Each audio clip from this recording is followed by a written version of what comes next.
निष्ठा, good afternoon. आप अकेले ही हो आज? Good afternoon sir.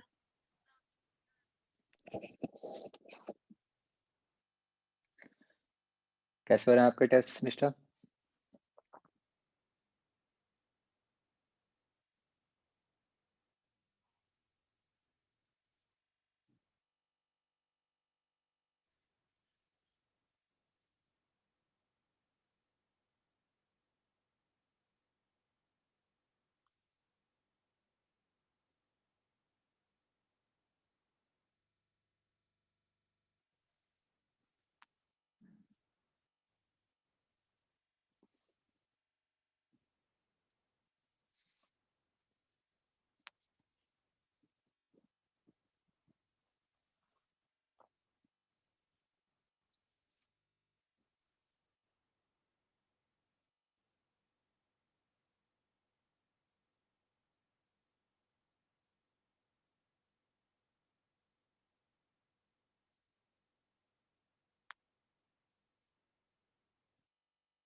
हाँ जी, बताओ इसमें doubts.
Forty four.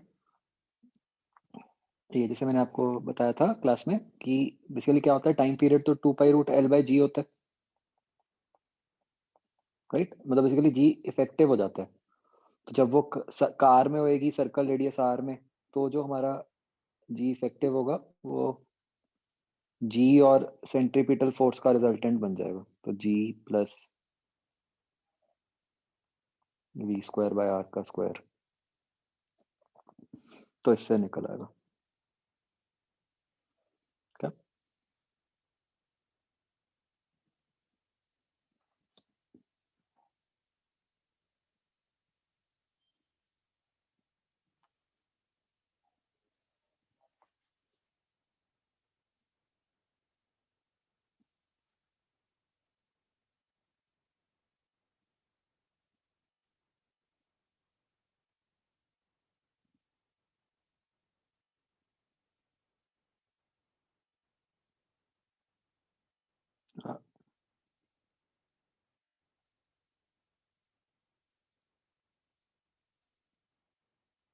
51st question.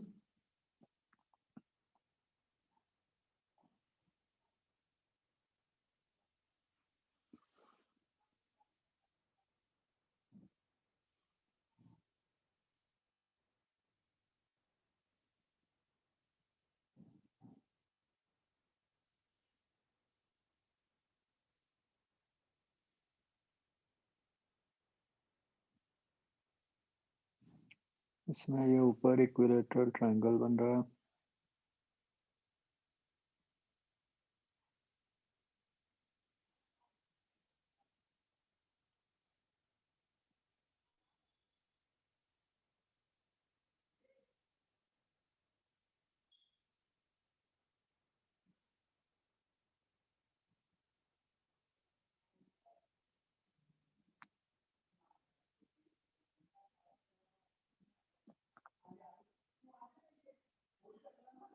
अच्छा, इसमें है direction perpendicular to plane of paper.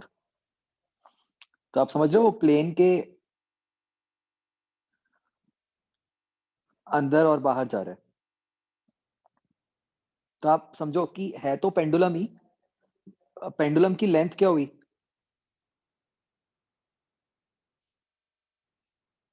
ये वाली होगी ना। इस लेंथ से वो टुवर्ड्स अस या अवे फ्रॉम अस जा रहा है। तो इफेक्टिव लेंथ जो हो गई ये L√3/2 हो गई। बस इससे हम कर देंगे। ठीक है, आगे।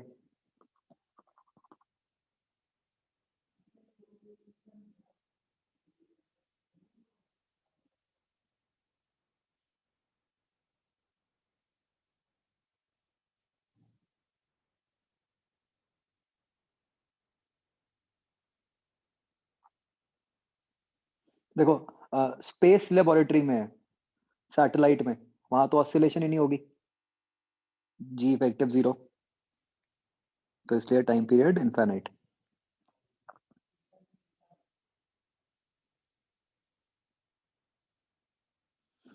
आगे।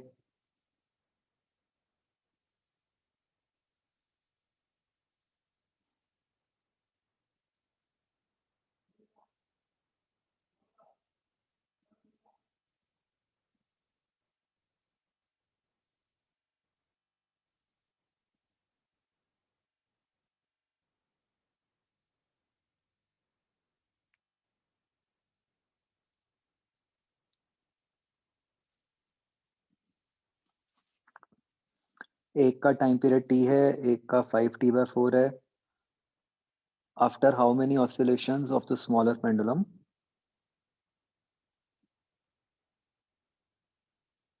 They will be again in same phase. देखो, इसमें हम क्या करते हैं, पहले हम दोनों के ओमेगा निकाल लेते हैं। ओमेगा 1 हो जाएगा 2π/t, ओमेगा 2 हो जाएगा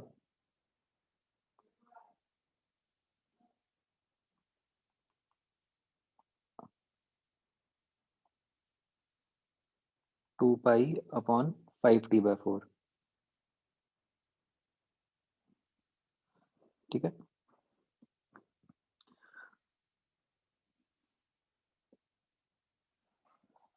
तो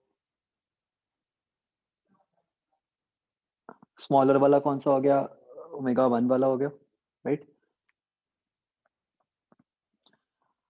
हमें कहा है कि after how many oscillations of the smaller pendulum, ठीक है, will they be again in the same phase. आप मान लो कि स्मॉलर पेंडुलम की अभी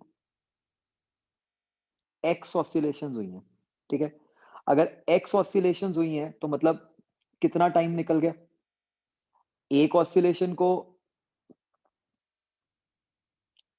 टाइम लगता है t1, मतलब t।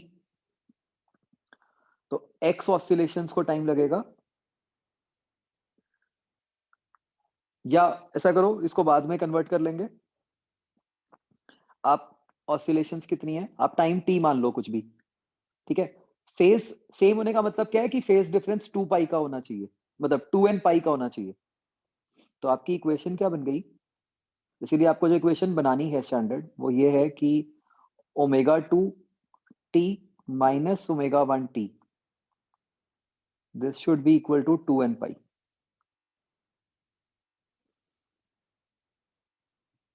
ठीक है जी, तो इसको जब आप सब्स्टिट्यूट करोगे,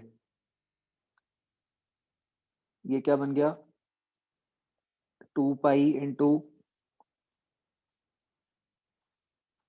4/5t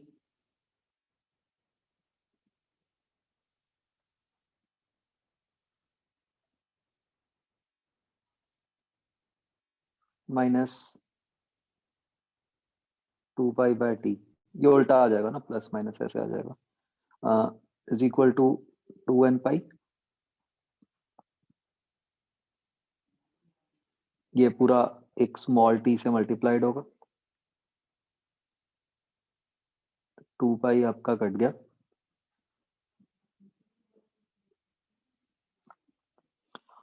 ठीक है, तो ये क्या बन रहा है 1/t माइनस 4/5t, तो ये बन गया t/5t is equal to n। तो आपका t क्या बन गया 5nt, राइट। तो बस सीधा ही है। अब आप n को 1 डालोगे तो टाइम क्या बन गया आपका 5t, मतलब 5 ऑसिलेशंस। 2 डालते तो आपका टाइम बन जाता 10t, मतलब 10 ऑसिलेशंस। तो इसके आंसर्स जो आने थे वो कैसे आने थे 5, 10, 15 एंड सो ऑन। तो हमें ऑप्शंस देख के पता चल रहा है कि आंसर 5 वाला होगा हमारा। आगे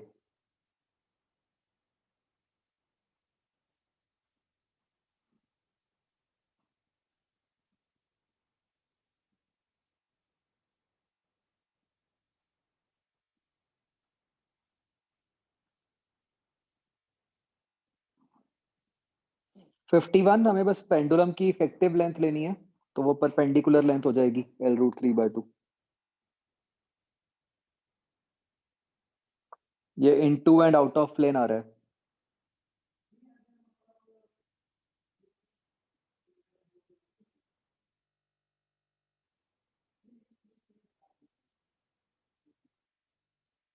और कोई बचाओ?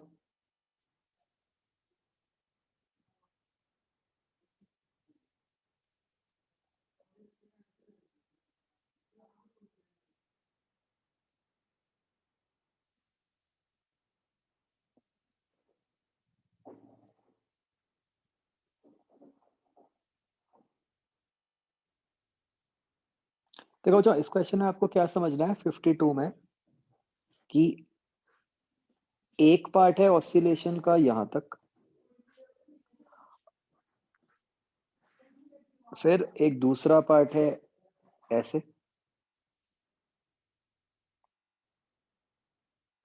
तो जो रेड वाला पार्ट है वो तो पेंडुलम है लेंथ L का, और जो ब्लू वाला पार्ट है वो है पेंडुलम ऑफ लेंथ L/4। ठीक है ना। तो L लेंथ के करस्पॉन्डिंग आधा टाइम और L/4 लेंथ के करस्पॉन्डिंग आधा टाइम, उन दोनों को ऐड करके आंसर आएगा।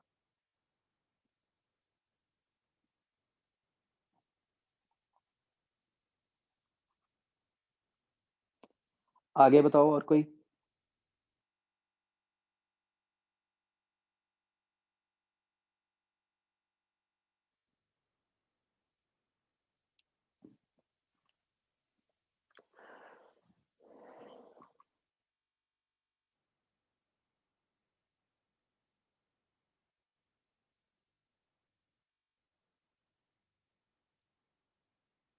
सर इसमें ये डाउट था कि mg/x लेके इन्होंने मानी हुई है वो इक्विलिब्रियम लेंथ, वो थोड़ी सी नीचे नहीं होगी उससे? m+mg/x नहीं होगी वो? नहीं नहीं, आपने इक्विलिब्रियम लेंथ का क्या करना है, आपको तो स्प्रिंग कांस्टेंट निकालना है। आपका जो टाइम पीरियड होता है वो क्या होता है 2π√m/k, यस सर। और आपको k चाहिए बस। हाँ जी। अब k कैसे निकलेगा, अगर आप कहोगे कि हाँ जी सर, वहीं से निकाल रहा था इक्विलिब्रियम लेंथ kx को। इज इक्वल टू mg, हाँ जी सर, kx = mg क्यों किया है? क्योंकि आपको ये कहा है कि एडिशनल स्मॉल m मास रखा और उससे एडिशनल स्प्रिंग x से खींचा, तो हाँ जी सर। एक्स्ट्रा फोर्स कितनी आई kx, और उस एक्स्ट्रा फोर्स ने किसको बैलेंस करना है mg को। ओके, इसको ऐसे नहीं लिखना चाहिए? अच्छा ठीक है, वो एडिशनल लेंथ है x। हम्म और तो 73।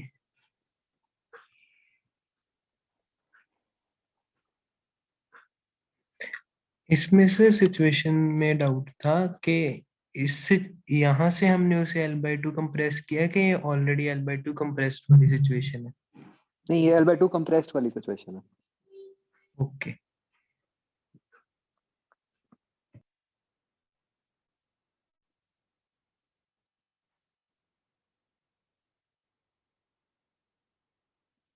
15th question, time period is 8 seconds, t equal to 0, it is at mean position. The ratio of distance covered by particle in first second to the second second. तो वो जो option इस तरीके की हैं, आप देखो कि मतलब टोटल टाइम 2 सेकंड्स है, तो 2 सेकंड्स में वो कहाँ से कहाँ पहुंचेगा, पूरा 0 से A तक पहुंचेगा।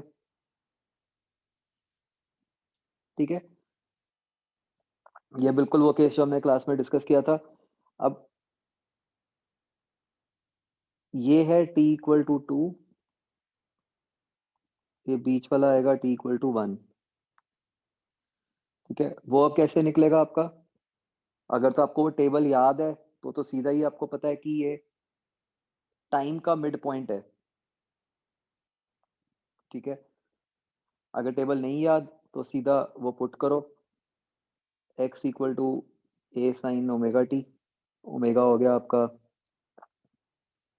2 पाई बाय 8 इंटू 1, तो ये कितना बन गया, अब देखो pi by 4, a by root 2 बन गया। तो ये डिस्टेंस a बाय रूट 2 हो गया, और ये कितना हो गया, a minus a by root 2। इन दोनों की रेशियो ले लो।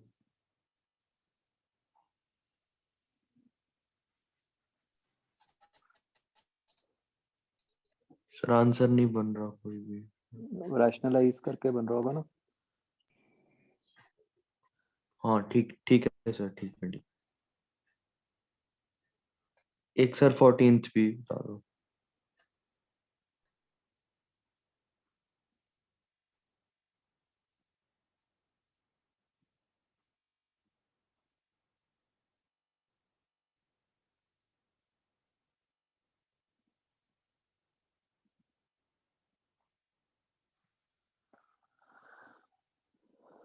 फोर्टींथ में आपको कहा है कि ऐसे पार्टिकल मूव कर रहा है सर्कल में, कोई भी इसकी एक पोजीशन ले लेते हैं।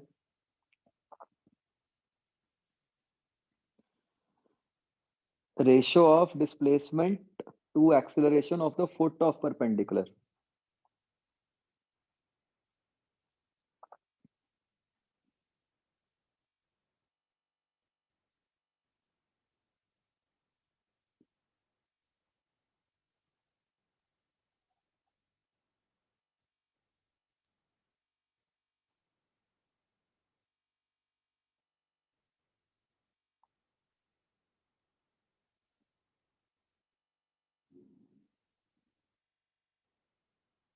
तो इसमें क्या है कि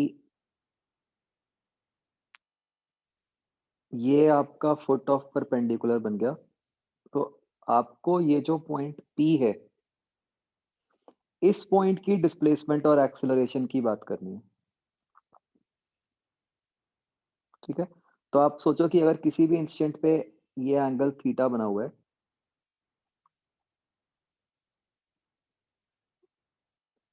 ठीक है, तो थीटा होगा क्या, ओमेगा टी।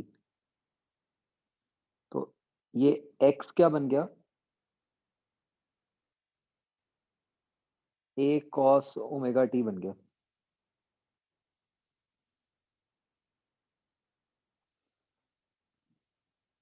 ठीक है, और ओमेगा क्या हुआ, v बाय आर। तो यहीं से आपको एकदम दिख गया कि अगर ऐसी इक्वेशन बन रही है तो ऐसी इक्वेशन किसकी होती है, एसएचएम की। एसएचएम में डिस्प्लेसमेंट अपॉन एक्सेलरेशन रेशो क्या होती है, 1 बाय ओमेगा स्क्वायर, है ना। तो इसलिए आंसर 1/16 बन गया।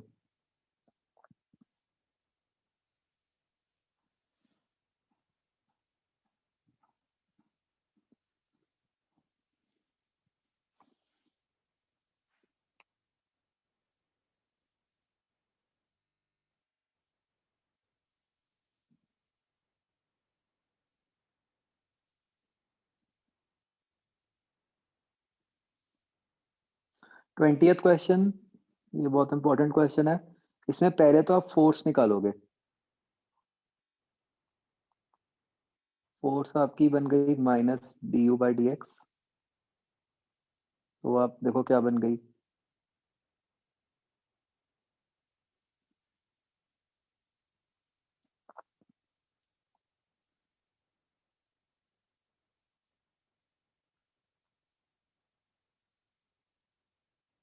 एट साइन 2x बन गई।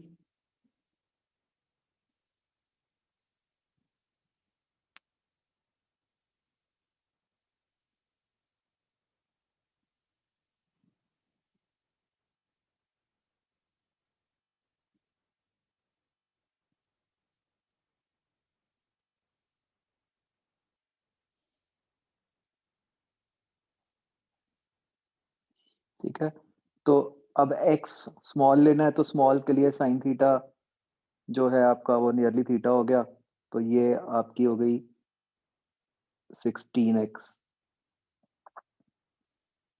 और ये होती क्या है SHM में ओमेगा स्क्वायर x, तो आपका ओमेगा स्क्वायर 16 आ गया, मतलब ओमेगा 4 आ गया, तो उससे निकल आएगा।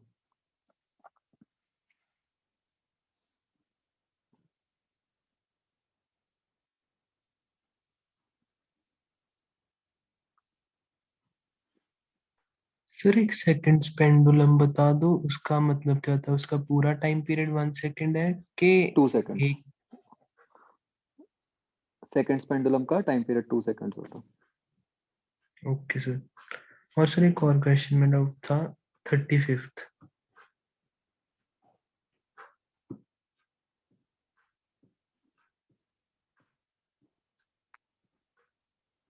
देखो आपको क्या कहा है कि इसमें एक x के अलोंग है, एक y के अलोंग है, और ये भी कह दिया कि उनके बीच में जो फेज डिफरेंस है वो π/2 है। तो इक्वेशन कैसी बनेगी? एम्पलीट्यूड इक्वल है, तो ये बन गई x equal to a sin omega t, दूसरी बन गई y equal to a cos omega t,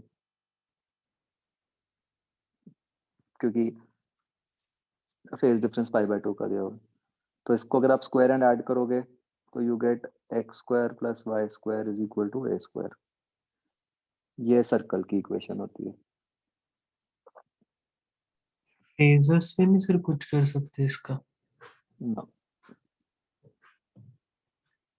okay sir. Sir एक 37 में आइडेंटिटी कौन सी लगेगी?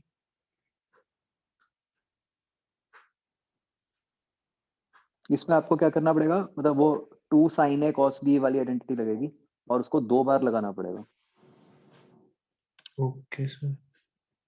एक cos को अलग करके। फिर और वो आइडेंटिटी बता दो, लिखी नहीं हुई। वो जो आपको शीट दी थी उसमें है सारी। कौन सी, जो लर्निस्ट पे है? हम्म, ओके सर। सर एक मॉड्यूल के क्वेश्चन में डाउट था, वो क्वेश्चन था two particles execute SHM of same amplitude and frequency along the same straight line. They pass one another when going in opposite directions. Each time their displacement is half of their amplitude. The phase difference between them is. ये भी बिल्कुल जो मैं class में कल पिछली बार आपको बता रहा था ना, उसी से ही हो सकता है। कि आपको क्या कहा है कि ये मेन पोजीशन है, तो एक पार्टिकल इधर को जा रहा है, एक इधर को जा रहा है। Yes sir. ये सिचुएशन है, इन दोनों के बीच में फेज डिफरेंस बताना है। ठीक है, तो अगर हम वो थोड़ा सा फेज वाला चीज याद करें, ये हाफ द एम्पलीट्यूड पे था ना। हाँ जी। तो देखो फेज की अगर मैं बात करूं तो यहाँ फेज 0 है, इधर क्या फेज होता है जब हाफ एम्पलीट्यूड होता है? इस साइड π/6 होता है। T/6 के अकॉर्डिंग। नहीं, π/4 होता है फेज। हाफ एम्पलीट्यूड है। एक मिनट, हाफ एम्पलीट्यूड पे क्या बनेगा फेज? 1/2 sin π/6 ही बनेगा। π/6, हाँ ठीक है। एक्सट्रीम पोजीशन पे क्या होता है फेज? π/2। Yes sir. ठीक है, तो आप ये देखो कि ये बीच वाली पोजीशन से एंड वाली पोजीशन पे जाने तक कितना फेज आ गया? π/3। Yes sir. यही इतना फेज यहाँ पे एक्स्ट्रा आएगा π/3। ओके वो सर। एक्सट्रीम से बीच वाले पे आया वो। Yes sir. ठीक है ना, तो दोनों में कितना डिफरेंस हो गया? टोटल 2π/3 हो गया।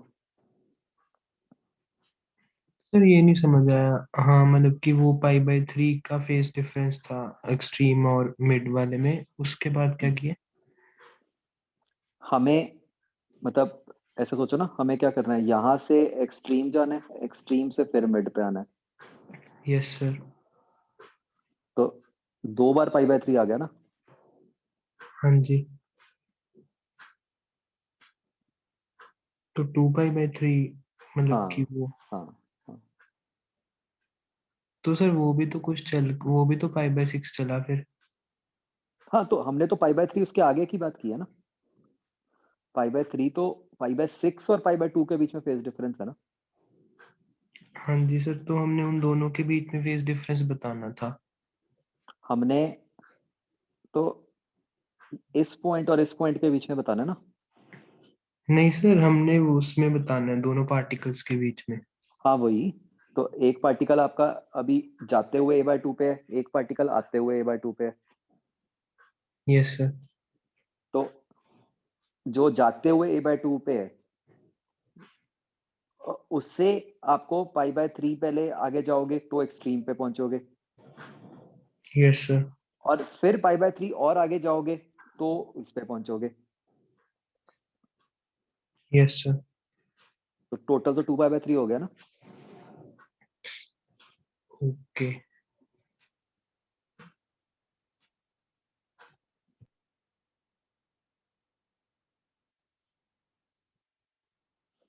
अगली शीट कौन सी थी बच्चों?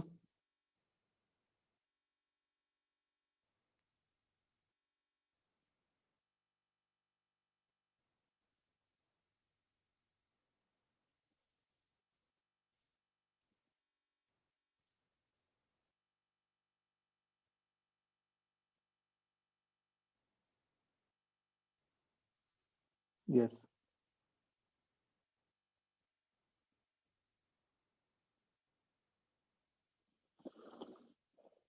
जिसमें है कोई डाउट बच्चों?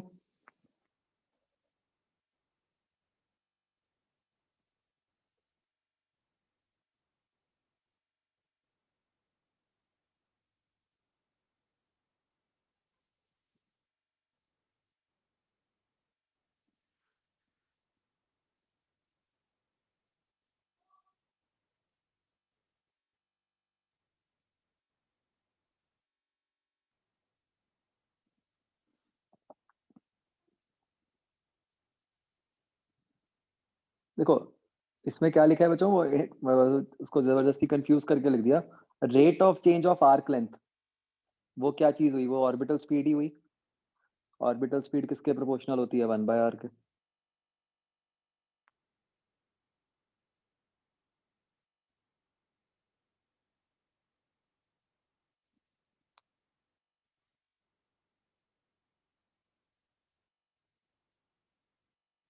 एटीन्थ क्वेश्चन, वही जो लास्ट टाइम मैंने आपको फॉर्मूला लिखवाया था, उस फॉर्मूला में कॉस अल्फा था ना। तो जहाँ पे अल्फा 90 होगा मतलब पोल्स, उनको तो कोई फर्क ही नहीं पड़ेगा।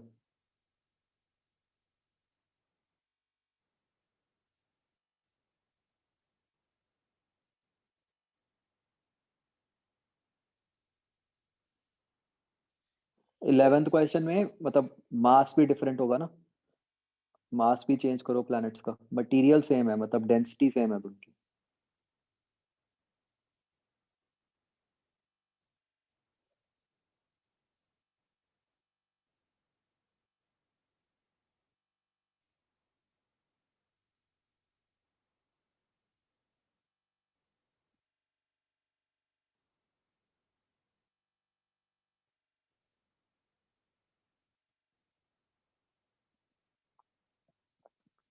फिफ्टी एट्थ क्वेश्चन में क्या है कि it can transmit signals up to 60 degree. देखो ये बच्चों मतलब थोड़ा इनडायरेक्ट इंफॉर्मेशन दी हुई है। 60 डिग्री लैटिट्यूड का मतलब होता है ये वाला एंगल। अब हमें ये समझना है कि सैटेलाइट जो है वो अर्थ से कितनी दूर हो कि वो 60 डिग्री एंगल तक भेज सकती है। तो वो कैसे निकलेगा? अगर हम ऐसे टेंजेंट बना दें। इससे दूर तो सिग्नल नहीं जाएगा, है ना। तो बस इससे क्या हुआ, इनडायरेक्टली ये आपका आर था, तो इनडायरेक्टली आपके पास सैटेलाइट का रेडियस निकल आया, ये रेडियस बन गया, यू कैन सी r√3। इससे आप उसकी ऑर्बिटल वेलोसिटी निकाल लो फिर टेंजेंट से क्या हमने कहा? कि सिग्नल, मतलब उन्होंने ऐसे लिखा ना कि सिग्नल कब तक भेज सकते हो, तो वहां से हम एक लाइन बना दी हमने कि वो लाइन अर्थ पे कहाँ तक पहुंच सकती है। ओके।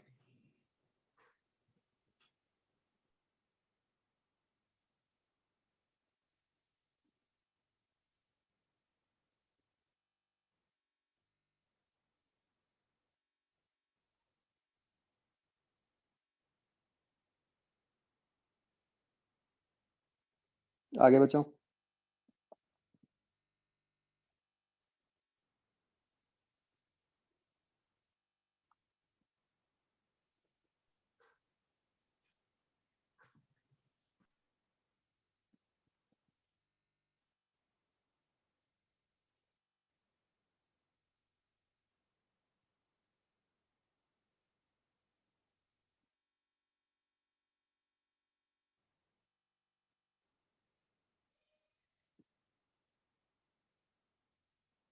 बाइंडिंग एनर्जी वही होती है पोटेंशियल एनर्जी।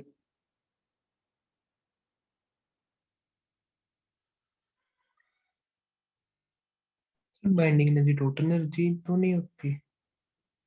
अच्छा हाँ, मतलब टोटल एनर्जी, सॉरी पोटेंशियल नहीं, टोटल।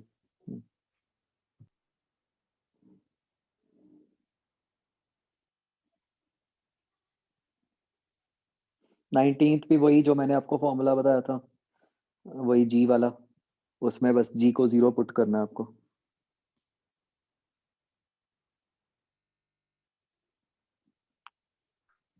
सर एक पिछले पार्ट टेस्ट में किसी में क्वेश्चन आया था, मैं 11th में, कि एक सैटेलाइट है आर रेडियस में ऑर्बिट कर रहा है अर्थ के अराउंड एक सर्कुलर ऑर्बिट में, और हमने उसको under root of 1.5 R velocity दे दी जब वो अर्थ के एग्जैक्टली ऑपोजिट था, तो फिर उसकी नई रेडियस। ऑपोजिट का मतलब? एक मिनट सर, मैं क्वेश्चन ढूंढ लेता हूँ। मतलब ऑपोजिट तो कि क्या होगा, सर्कुलर ऑर्बिट में ही है। हाँ जी सर, सॉरी, हाँ हमने उसको 1.5 R velocity under root of 1.5 R velocity दे दी, तो उसकी उसका नई नई हाइट बतानी थी जब वो अर्थ के एग्जैक्टली ऑपोजिट आएगा।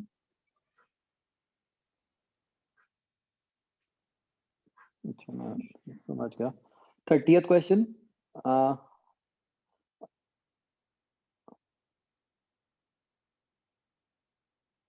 देखो जो इसमें अब क्या फर्क है, आपको ये कहा है कि potential at surface of planet को आप 0 मान लो, तो सेंटर पे बताना है या इन्फिनिटी पे बताना है। ठीक है, बहुत अच्छा क्वेश्चन है। मतलब इसमें आपको बेसिकली क्या चेंज कर दिया, ये बच्चों जब भी मैंने आपको पोटेंशियल कराया, मैंने आपको हमेशा बोला ना कि जो पोटेंशियल का आइडियल फॉर्मूला होता है वो हमेशा क्या होता है, जो भी हम लिखते हैं दैट प्लस वी इंफिनिटी होता है, जिसको हम रेफरेंस पोटेंशियल कहते हैं, जो जनरल फॉर्मूला होता है पोटेंशियल का। तो सरफेस पे हो गया -gm/r प्लस वी इंफिनिटी, ये कह दिया हमें कि 0 है, तो इससे वी इंफिनिटी क्या बन गया, gm/r। अब सेंटर पे क्या होता है normally, -3gm/2r plus we infinity.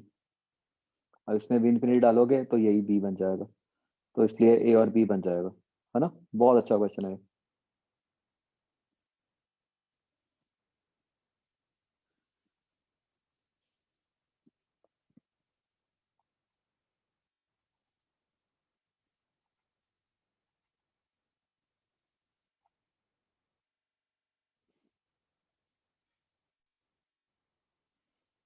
जो आप क्वेश्चन कह रहे थे, मतलब उसमें यह है कि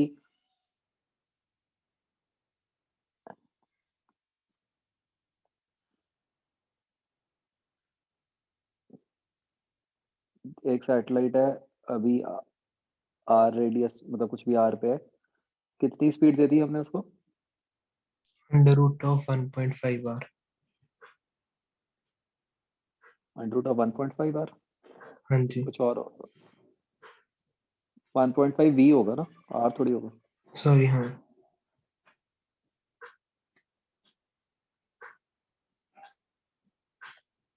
तो अभी इसकी ऑर्बिटल स्पीड है वी, और आपने इसको मतलब वी की जगह हमने 1.5 वी कर दी, ये कह रहे हो? अंडर रूट ऑफ 1.5 कर दी।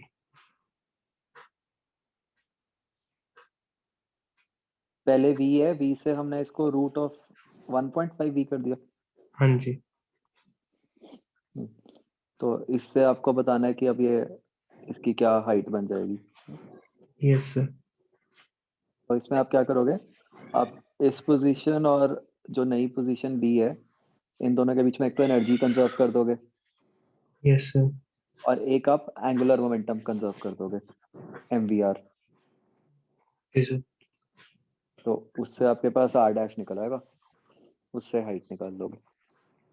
सर हमें सर ने मना किया था, मतलब कि करवाया ऐसे ही था, पर उन्होंने कहा था इलिप्टिकल ऑर्बिट बनेगी। इसका कैसे पता लगाना है हमें कि इलिप्टिकल बनेगी कि सर्कुलर बनेगी? वो पता करना मुश्किल होता है, मतलब उसमें काफी मैथ्स लगती है, हमें एनर्जी निकालनी पड़ती है। और वो एनर्जी के ना 4-5 केस होते हैं कि किस किस एनर्जी की किस वैल्यू पे कैसी ऑर्बिट बनेगी। तो उस चीज की आपको जरूरत नहीं पड़ेगी, बट उसको बिना जाने आप ये तो कर ही सकते हो ना सीधा। तो ये जो आर आएगा, ये तो सबसे छोटा डिस्टेंस नहीं आएगा प्लेनेट का अर्थ से? नहीं, जब आप सॉल्व करोगे ना क्वाड्रेटिक बनेगी, तो हाँ उसमें जी दो सर, वैल्यूज क्वाड्रेटिक। आएंगी। हाँ जी। तो एक छोटी वाली वैल्यू आएगी, एक बड़ी वाली वैल्यू आएगी। Okay sir. तो अगर कोई ऐसा क्वेश्चन आए तो हमेशा ऐसे ही करना है, पहले एंगुलर मोमेंटम हाँ, कंजर्व करना है फिर? मोमेंटम एंड एनर्जी, हाँ। Okay sir.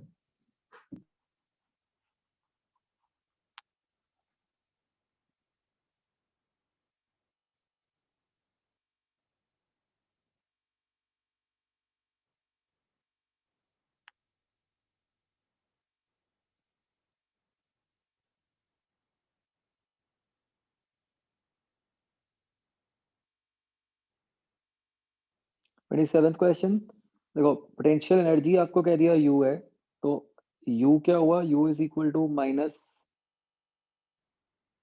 Gmm/2r।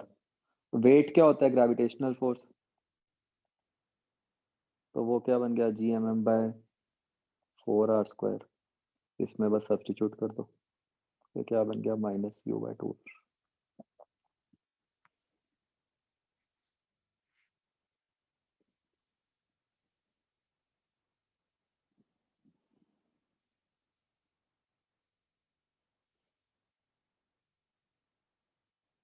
और कोई क्वेश्चन बचा?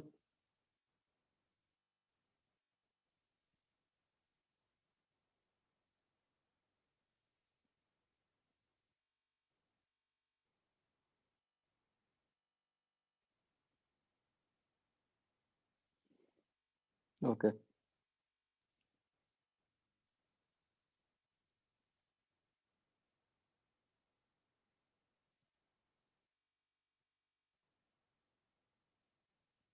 Twenty-ninth question. Brings a mass of 2 kg from A to B. Increase in kinetic energy is this much. Work done by person on the mass is this much. The gravitational potential difference between B and A, VB minus VA. तो see energy conservation, energy conservation क्या होती है, work done is equal to delta U plus delta K। ये work done है आपका -10। Delta U क्या बन जाएगा, M इंटू डेल्टा V। तो M into VB minus VA plus delta K। Delta K क्या दिया हुआ है आपको, 4 दिया हुआ है। तो रीअरेंज, ये आपका -8 बन जाएगा।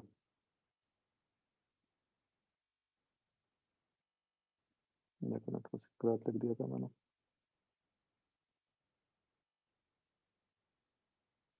Work done by person on the mass is -10। हाँ सॉरी -7 बन जाएगा।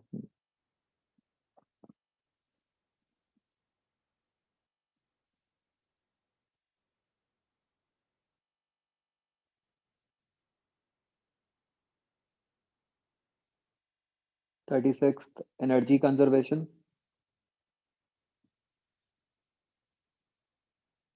सरफेस पे और r/2 पे एनर्जी कंजर्वेशन लगा दो।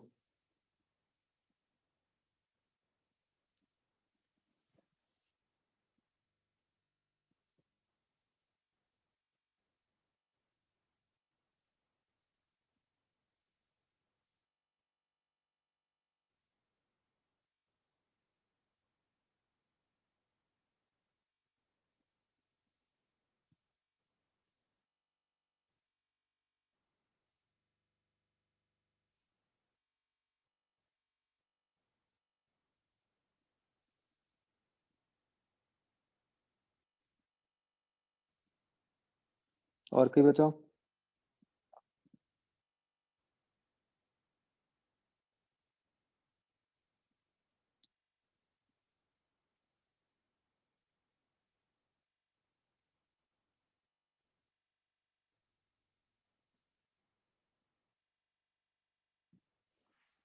डन।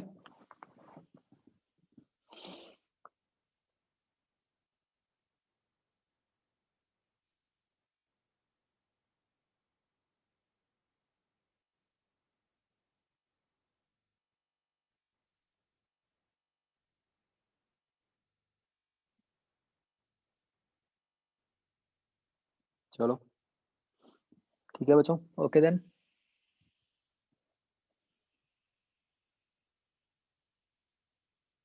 अच्छा मैं ना बच्चों नेक्स्ट क्लास में, मतलब नेक्स्ट वीक जो अपनी क्लास होएगी, मैं वैसे मैसेज करूंगा, उसमें जो सेमीकंडक्टर्स का मतलब कुछ पार्ट जो हमने तब नहीं किया था, वो कटा हुआ था या कुछ भी था, वो करेंगे हम।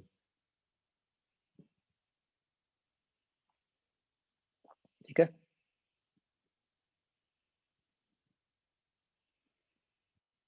चलो ओके बच्चों, बाय।